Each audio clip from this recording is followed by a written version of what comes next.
الحمد لله نحمده ونستعينه ونستغفره ونعوذ بالله من شرور أنفسنا وسيئات أعمالنا من يهده الله فلا مضل له ومن يضلله فلا هادي له وأشهد أن لا إله إلا الله وحده لا شريك له وأشهد أن محمدا عبده ورسوله أما بعد فإن خير الحديث كتاب الله وخير الهدي هدي محمد صلى الله عليه وسلم وشر الأمور محدثاتها وكل محدثة بدعة وكل بدعة ضلالة وكل ضلالة في النار. أعوذ بالله من الشيطان الرجيم. بسم الله الرحمن الرحيم. قاف والقرآن المجيد بل عجبوا أن جاءهم منذر منهم فقال الكافرون هذا شيء عجيب أإذا متنا وكنا ترابا ذلك رجع بعيد قد علمنا ما تنقص الأرض منهم وعندنا كتاب حفيظ بل كذبوا بالحق لما جاءهم فهم في أمر مريج أفلم ينظروا إلى السماء فوقهم كيف بنيناها وزيناها وما لها من فروج والأرض مددناها وألقينا فيها رواسي وأنبتنا فيها من كل زوج بهيج تبصرة وذكرى لكل عبد منيب ونزلنا من السماء ماء مباركا فأنبتنا به جنات وحب الحصيد والنخل باسقات لها طلع نضيد رزقا للعباد وأحيينا به بلدة ميتا كذلك الخروج كذبت قبلهم قوم نوح وأصحاب الرس وثمود وعاد وفرعون وإخوان لوط وأصحاب الأيكة وقوم تبع كل كذب الرسل فحق وعيد أفعينا بالخلق الأول بل هم في لبس من خلق جديد. حاضرین جمعہ، اس دنیا کے اندر رہنے والے انسان سب ایک مزاج کے نہیں ہوتے. اللہ تعالیٰ نے لوگوں کو مختلف مزاج والا، مختلف رجحان والا، مختلف صلاحیتوں والا بنایا ہے. لہذا اس دنیا میں زندگی گزارتے ہوئے دوسروں کے ساتھ ہمارا اختلاف ہو سکتا ہے. کہتے ہیں کہ جہاں کئی برتن ہوتے ہیں وہاں آواز ہوتی ہے. تو اسی طریقے سے جہاں اتنی بڑی انسانوں کی آبادی ہے تو وہاں لوگوں کے درمیان بہت ساری چیزوں میں اختلاف ہو سکتا ہے، نقطہ نظر میں فرق ہو سکتا ہے، ہماری اور دوسرے کی سوچ میں فرق ہو سکتا ہے. اسلام نے اس موقع پر ہمیں یہ تعلیم دی ہے کہ ہم دوسروں سے اختلاف کریں، دلائل کی روشنی میں اختلاف کریں، لیکن اختلاف کے وقت ہم ادب اختلاف کو بھی ملحوظ رکھیں. ایک دوسرے کے ساتھ ہمارا اختلاف، وہ چاہے علمی مسائل میں ہو، چاہے سماجی معاملات میں ہو، چاہے کسی اور معاملے میں ہو، اختلاف کے ساتھ ساتھ ہمیں ادب و احترام کو بھی، سامنے والے کے ادب و احترام کو بھی ملحوظ رکھنا چاہیے. ہوتا یہ ہے، آج کل سوشل میڈیا کا زمانہ ہے، آپ دیکھتے ہوں گے کہ جہاں کسی کا کسی سے کسی معاملے پر اختلاف ہوا کہ نہیں، گالی گلوچ، بدزبانی اور تفسیق، تجہیل، تکفیر تک معاملہ پہنچ جاتا ہے. کسی کو جہنم رسید کیا جاتا ہے، کسی کے اوپر کفر کے فتوے لگائے جا رہے ہیں، کسی کو فاسق و فاجر گردانا جا رہا ہے. گالی گلوچ، یہاں تک کہ کئی پیڑھیوں کو جس سے اختلاف ہے اس کی کئی پیڑھیوں کو ناپ دیا جاتا ہے. بسا اوقات اس اختلاف کو کئی صدیوں پیچھے تک لے جایا جاتا ہے اور ایسی شخصیتوں کو نشانہ بنایا جاتا ہے جن کا ہمارے اس مسئلے سے کوئی خاص لینا دینا نہیں ہوتا. جماعتیں بنائی جاتی ہیں، جتھے بنائے جاتے ہیں، لائک اور شیئر کو جوڑا جاتا ہے، تعداد دیکھی جاتی ہے اپنے موقف کو درست اور دوسرے کے موقف کو غلط قرار دینے کے لیے. میرے بھائیوں،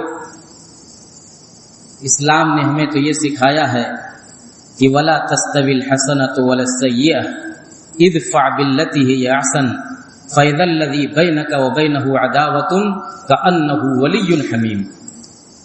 اچھائی اور برائی برابر نہیں ہو سکتی. ادفع باللتی ہی احسن، نبی کو حکم ہے کہ نبی آپ جواب دیجئے تو اچھے طریقے سے جواب دیجئے. بھلائی کا حسنہ، بہتری کا معاملہ بہتر طریقے سے جواب دیجئے. نتیجہ کیا ہوگا؟ فَإِذَا الَّذِي بَيْنَكَ وَبَيْنَهُ عَدَاوَةٌ كَأَنَّهُ وَلِيٌّ حَمِيمٌ. آپ دیکھیں گے کہ وہ شخص جس سے آپ کا اختلاف ہے وہ آپ کا گہرا دوست بن گیا. آپ کے اس اچھے اسلوب کی وجہ سے، اس بہترین جواب کی وجہ سے، آپ کے اس اچھے تعامل کی وجہ سے آپ کا دشمن بھی آپ کا دوست بن جائے گا. اہل کتاب سے ہمارا عقائدی اختلافات، کفر اور شرک والا معاملہ، لیکن کہا کہ وَلَا تُجَادِلُوا أَهْلَ الْكِتَابِ إِلَّا بِالَّتِي هِيَ أَحْسَنُ.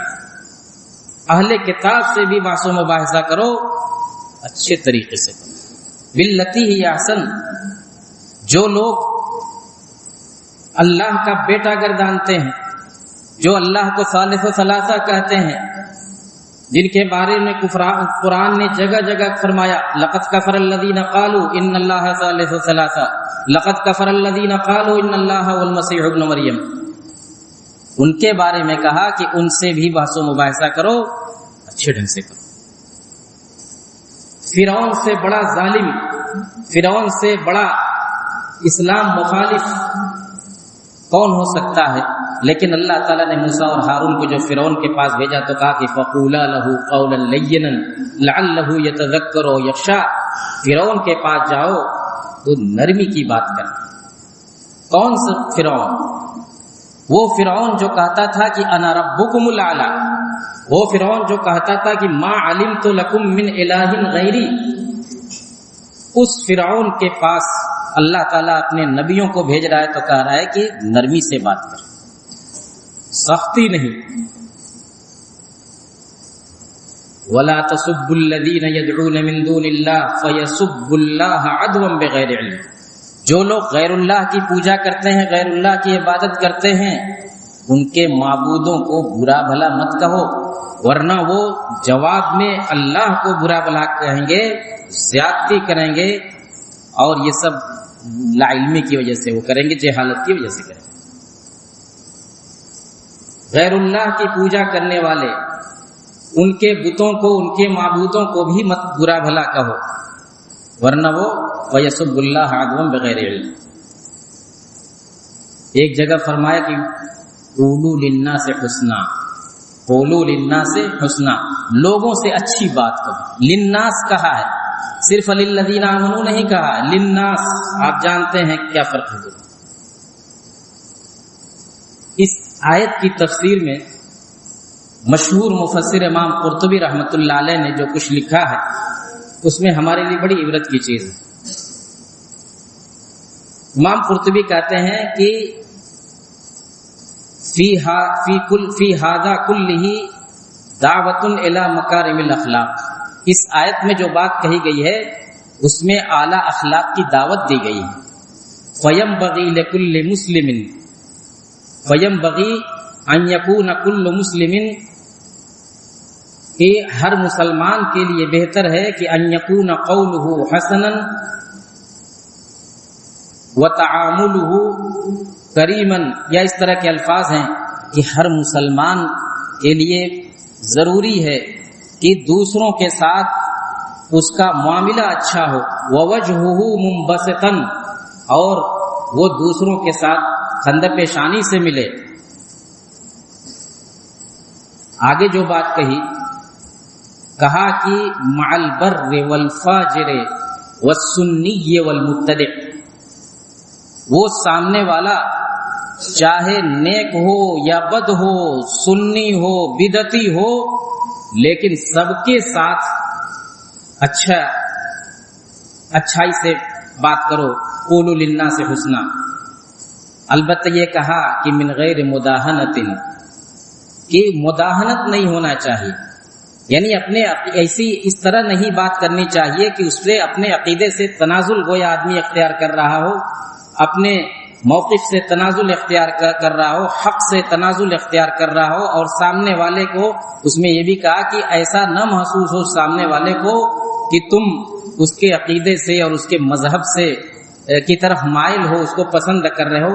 اس کے بغیر جو ہے اچھائی سے بات کرو. سب سے آخر میں انہوں نے جو بات کہی ہے اس پر غور کیجئے. کہتے ہیں کہ فَيَدْخُلُ فِي هَذِهِ الْآيَةِ الْيَهُودُ وَالنَّصَارَى فَكَيْفَ بِالْحَنِيفِ. کہا کہ اس آیت کے اندر یہودی بھی داخل، عیسائی بھی داخل، تو بھلا ایک مسلمان کیوں نہیں داخل ہوگا؟ للناس میں جب یہودی بھی داخل ہے، عیسائی داخل ہے، ان کے ساتھ اچھی بات کہنے کو کہا گیا ہے، تو حنیفی دین حنیف پر رہنے والا، اسلام کا ماننے والا، وہ بھلا کیوں نہیں اس کا مخاطب ہوگا؟ یعنی اپنے لوگوں کے ساتھ تو بدرجہ اولا اس فارمولے کو استعمال کرنا چاہیے. اللہ کے نبی صلی اللہ علیہ وسلم کی حدیثیں سلسلے میں بہت زیادہ ہیں. آپ نے فرمایا المسلم اخو المسلم لا یظلمہ ولا یحقرہ ولا یخذلہ.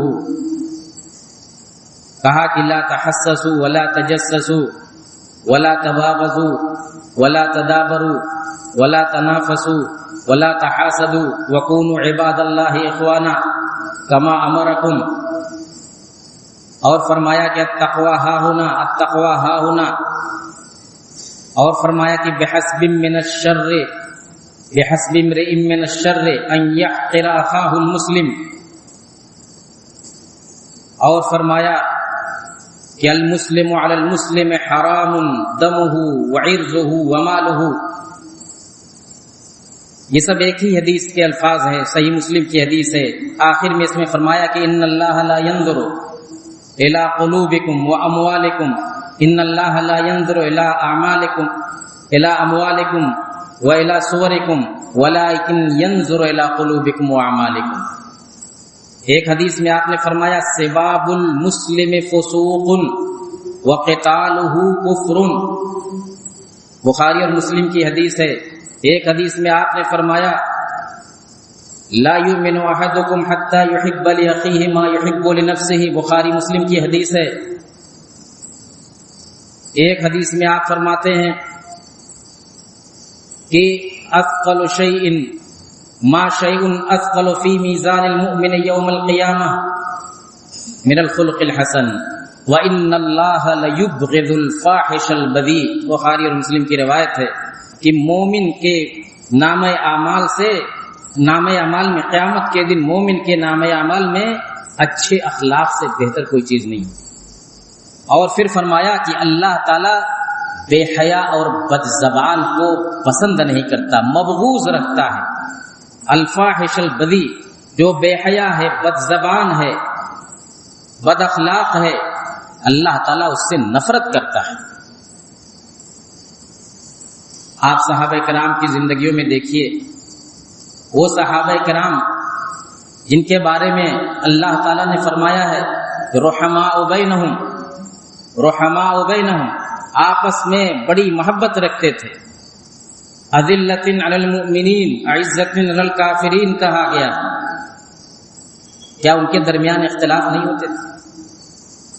بہت سے مسائل میں صحابہ کے درمیان بھی اختلاف ہوتے تھے. علماء نے ان سب کا احصا کیا ہے، اکٹھا کیا ہے، اور پھر اس میں دکھلایا گیا ہے کہ کس طرح سے اختلاف کے باوجود صحابہ کرام ایک دوسرے کے ادب و احترام کو ملحوظ رکھتے تھے. اس سلسلے میں عائشہ رضی اللہ تعالی عنہ اور عبداللہ بن عمر رضی اللہ تعالی عنہ کے درمیان کسی مسئلے میں اختلاف تھا. عائشہ رضی اللہ تعالی عنہ کو خبر ہوئی، یعنی کسی حدیث کو سمجھنے میں عبداللہ بن عمر رضی اللہ تعالی عنہ اس کا کوئی اور مطلب بیان کرتے تھے اور عائشہ رضی اللہ تعالی عنہ اس کا کچھ اور مطلب بیان کرتی تھی. تو انہوں نے کہا، جب ان سے تذکرہ کیا گیا عبداللہ بن عمر کے بارے میں کہ وہ اس طرح کہتے ہیں، تو کہتی تھی کہ رحم اللہ ابا عبد الرحمن، رحم اللہ ابا عبد الرحمن، اللہ تعالیٰ رحم کرے ابو عبد الرحمن پر، یعنی عبداللہ بن عمر پر. ایک روایت میں کہ یغفر اللہ لابی عبد الرحمن اما انہ لم یکذب ولکنہ نسی او اخطأ. کہا کہ اللہ تعالیٰ معاف کرے عبداللہ بن عمر کو. ابو عبد الرحمن ان کی کنیت ہے، محبت سے ان کو ابو عبد الرحمن کہتی ہے. کہتے ہیں کہ اللہ تعالیٰ ان کو معاف کرے، دیکھو وہ جھوٹ نہیں بول رہے ہیں، یا تو ان سے نسیان ہو گیا یا غلطی ہو گئی. پھر وہ اپنے مسئلے کو بتلاتی ہیں کہ اس میں کیا معاملہ ہے. کہنے کا مطلب یہ ہے کہ مسئلے میں اختلاف کے باوجود بڑے احترام سے ان کا نام لیتی ہیں اور ان کے لیے عذر تلاش کرتی ہیں. یہ نہیں کہتی ہیں کہ انہوں نے غلطی کی اور ایسا کیا ویسا کیا. کہا کہ نہ تو انہوں نے جھوٹ بولا ہے، ہو سکتا ہے کہ نسیان ہو سکتا ہے کہ غلطی ہو گئی ہو. اسی طریقے سے ابو موسیٰ اشعری رضی اللہ تعالیٰ عنہ اور عبداللہ بن مسعود رضی اللہ تعالیٰ عنہ کے درمیان کا معاملہ دیکھیے. ایک مرتبہ کسی نے ابو موسیٰ اشعری رضی اللہ تعالیٰ عنہ سے فرائض کا ایک مسئلہ پوچھا کہ فلاں فلاں شخص کا انتقال ہو گیا ہے، میراث کیسے تقسیم ہوگی. ابو موسیٰ اشعری رضی اللہ تعالیٰ عنہ نے مسئلہ بیان کیا سائل سے، لیکن ساتھ میں یہ بھی کہا کہ وقت عبداللہ بن مسعود، کہا کہ عبداللہ بن مسعود کے پاس بھی ذرا چلے جاؤ، وہ بھی اس مسئلے میں بتلائیں گے اور میری تائید کریں گے.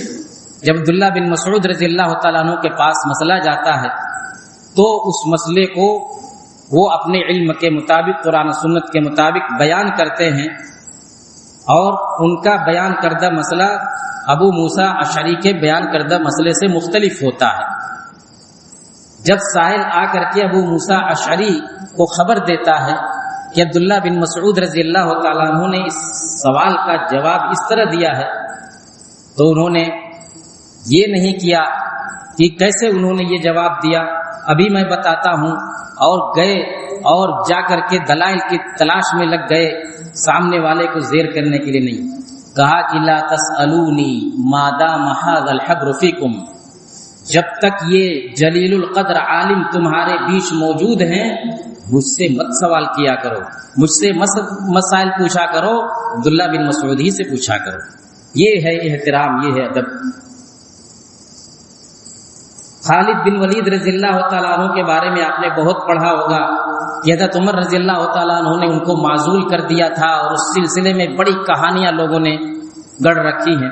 لیکن آپ تاریخ کی کتابوں میں پڑھیے، حیات صحابہ سے متعلق کتابوں میں پڑھیے کہ کس طریقے سے عمر رضی اللہ تعالیٰ عنہ آخری وقت تک خالد بن ولید رضی اللہ تعالیٰ عنہ کی تعریف کرتے تھے، اور کس طرح سے خالد بن ولید رضی اللہ تعالیٰ عنہ عمر رضی اللہ تعالیٰ عنہ کے بارے میں اچھی باتیں کرتے تھے اور اچھے خیالات کا اظہار کرتے تھے. تفصیل کا یہ موقع نہیں.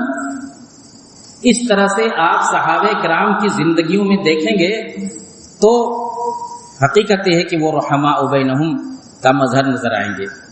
اختلاف کے باوجود وہ ایک دوسرے کے کا احترام کرتے تھے، عزت کرتے تھے، دلائل کی روشنی میں جواب دیتے تھے، لیکن کبھی سامنے والے کو بے عزت کرنے کی کوشش نہیں کرتے تھے، کبھی کسی سے بدزبانی نہیں کرتے تھے۔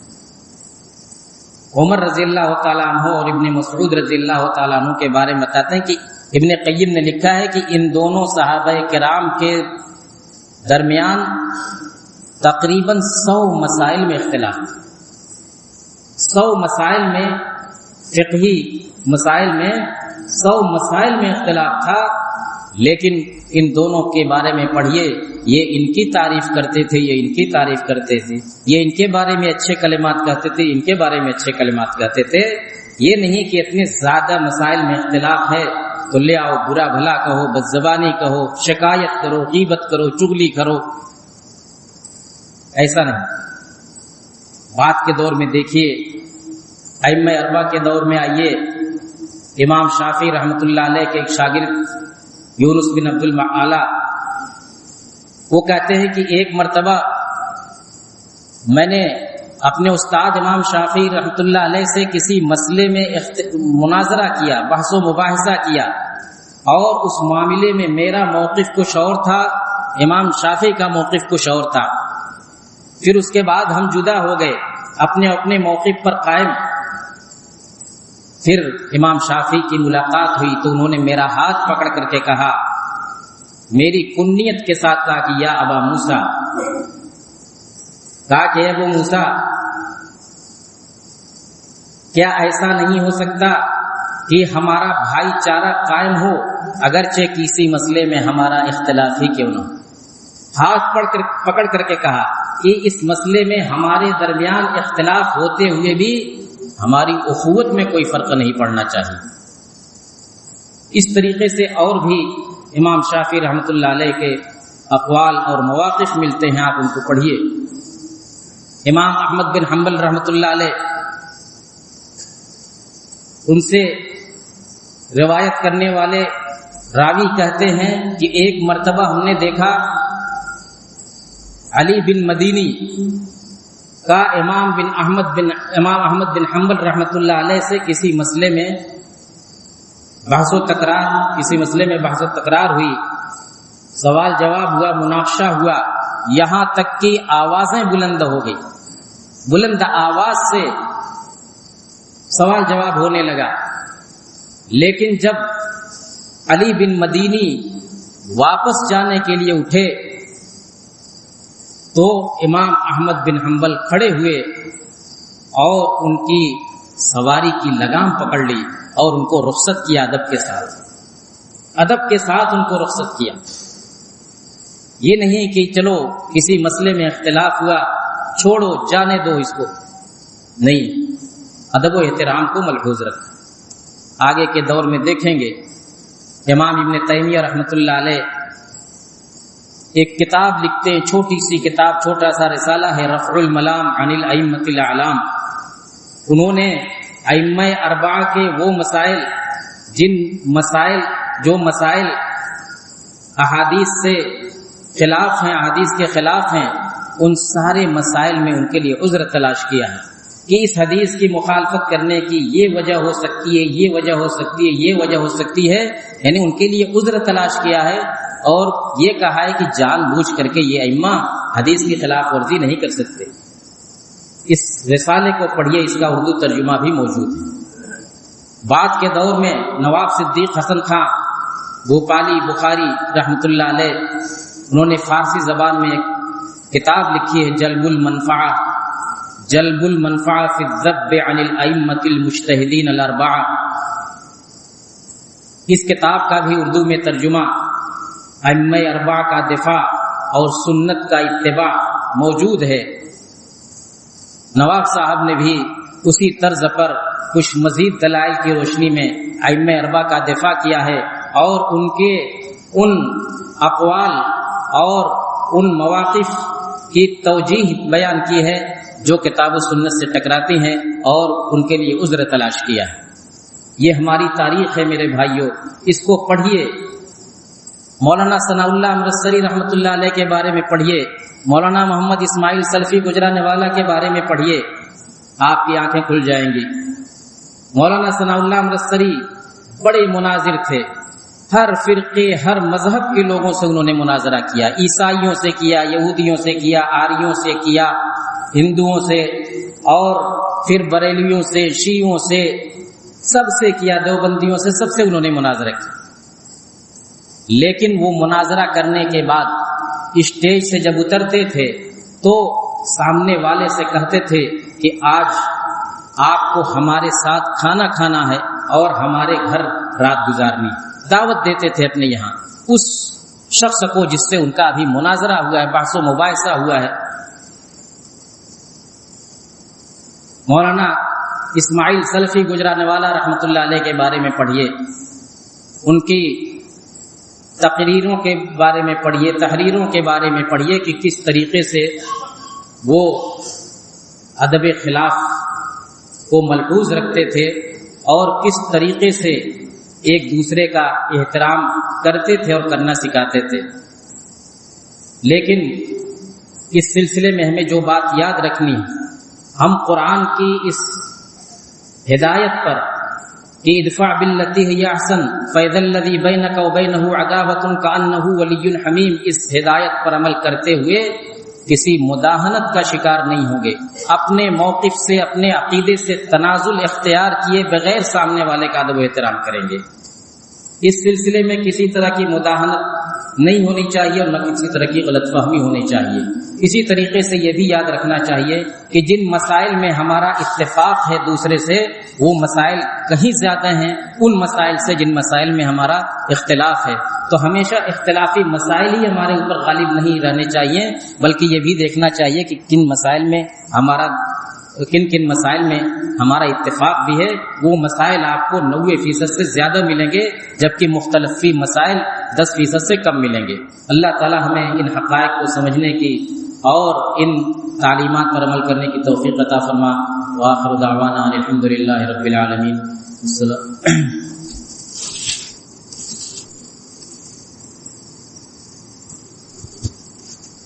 الحمد لله نحمده ونستعينه ونستغفره ونعوذ بالله من شرور أنفسنا وسيئات أعمالنا، من يهده الله فلا مضل له ومن يضلله فلا هادي له، وأشهد أن لا إله إلا الله وحده لا شريك له، وأشهد أن محمدا عبده ورسوله، أما بعد،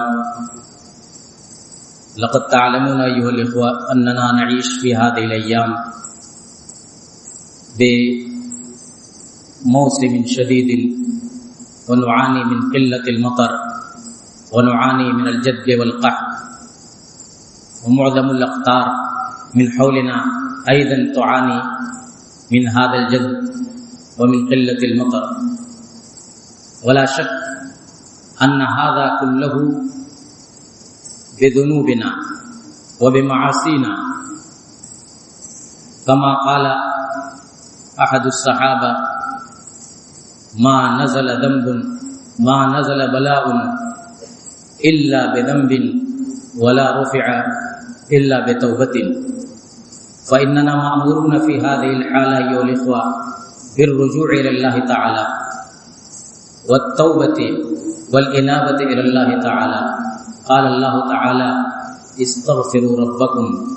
استغفروا ربكم إنه كان غفارا يرسل السماء عليكم مدرارا ويمددكم بأموال وبنين ويجعل لكم جنات ويجعل لكم أنهارا۔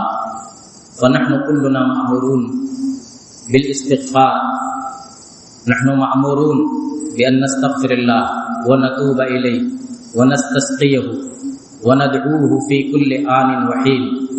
لا يكفي أننا نؤمن على دعاء الإمام ونرجع، لا يكفي أن نقول آمين آمين على دعاء الإمام ونكتفي بهذا، بل كل واحد منا مدعو ومطالب ومأمور بأن يستغفر الله، بأن يدعو الله وأن يستسقيه ويدعوه قياما وقعودا ليلا ونهارا وفي كل حين وفي كل وقت۔